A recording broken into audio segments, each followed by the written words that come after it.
Welcome to Phonological Processes in Speech. This video reviews what a phonological process is and when to be concerned. This is a key part of a speech-language pathologist's assessment.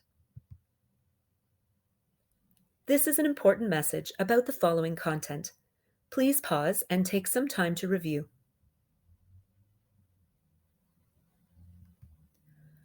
Let's start off with some definitions. Speech is how we say sounds and words. There are different parts of speech, like the rate of our speech or the smoothness of our sounds. We are focusing on phonological processes in this video. A phonological process is a pattern that children use to simplify their speech. Most children use phonological processes at some point during speech development.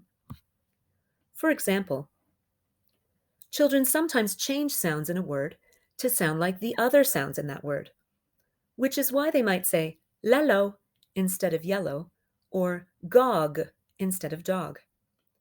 This is an example of a phonological process. We will also talk about sounds. In speech, sounds are different than the letter names. For example, this is t and not t and r. Speech-language pathologists can use developmental norms to assess, identify delays, and plan for therapy. Developmental norms are standards for when the average child demonstrates a particular skill. Let's talk more about phonological processes. These processes are developmentally expected. Children naturally simplify words. They simplify words that have sounds that they haven't yet learned or sounds that they're still working on. Most children learning to talk will use phonological processes or patterns. We've already talked about lello as an example. Let's consider this phrase that a child might say. Auntie, more water, please. It might come out as, Ani, mo wawa, please, or Auntie, mo water, please. The child is simplifying the words to make it easier to say. Caregivers and family members tend to figure out these patterns pretty quickly, as they know the child best. Depending on the age of the child, we might expect these phonological errors. These phonological processes are an expected pattern when learning speech. We might be concerned when the child continues to use the processes beyond an expected age. An SLP may identify concerns when a child uses a phonological process beyond the age that most children have stopped using the process. Let's consider the sentence, "Let's go to the park," and think about two phonological processes.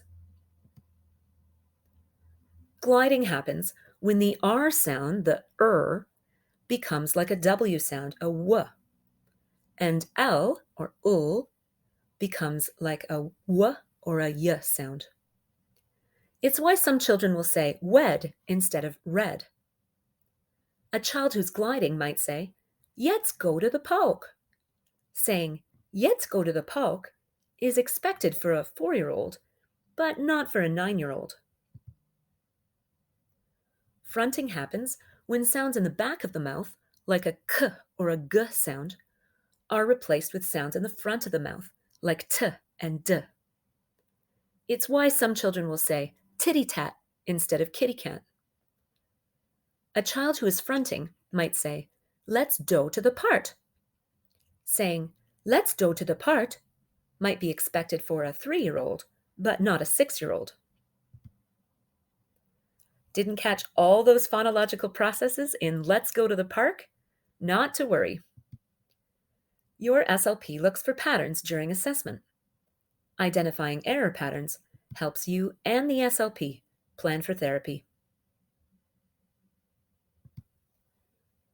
We see different errors depending on how we're talking. Are we saying the word on its own, in a sentence, or in a conversation? In general, saying a word on its own is when we'll hear the least amount of error. We hear more errors as we go up these steps, with the most errors occurring in conversation. It's important to remember that some children might be able to say the right sounds in a word by itself, but then have a hard time doing this in a conversation. Your SLP will assess what level of talking is the right level to learn or practice speech. What should you do if you hear your child using a phonological process, like substituting one sound for another? Modeling is a great strategy to use at any time and at any level of talking. Think about when you've learned something new, like navigating a new app on your phone. It often helps if you see someone do it first and then try it yourself. Modeling is when you do it first, you say the sound in a clear way to give the speaker an opportunity to hear the right sound. Modeling is about learning and listening. There is no pressure for the speaker to say the sound when we model. Let's say your child says wed instead of red. To model effectively, you could stretch the sound out. Listen to me stretch out my sound. Stretching the sound in red is a way to model clear speech. You can also slow your speech down. Listen to me do it. Slowing down is a way to model clear speech. You could say the sound slightly louder. Listen to me say the ch sound. You can choose to say a sound slightly louder to model clear speech. You can also show the sound. You could do this by ensuring the speaker can see your mouth and slightly exaggerate the sound. Remember, modeling is about learning and listening, not about copying. You don't need to ask the speaker to repeat after you or expect that they will repeat. Modeling is a great strategy to use at any time, not just when you're doing specific speech practice or during therapy time. Remember, all children use phonological processes to help simplify their speech as they're learning. Your SLP will be able to guide you on what sounds or patterns to practice. Thanks for watching.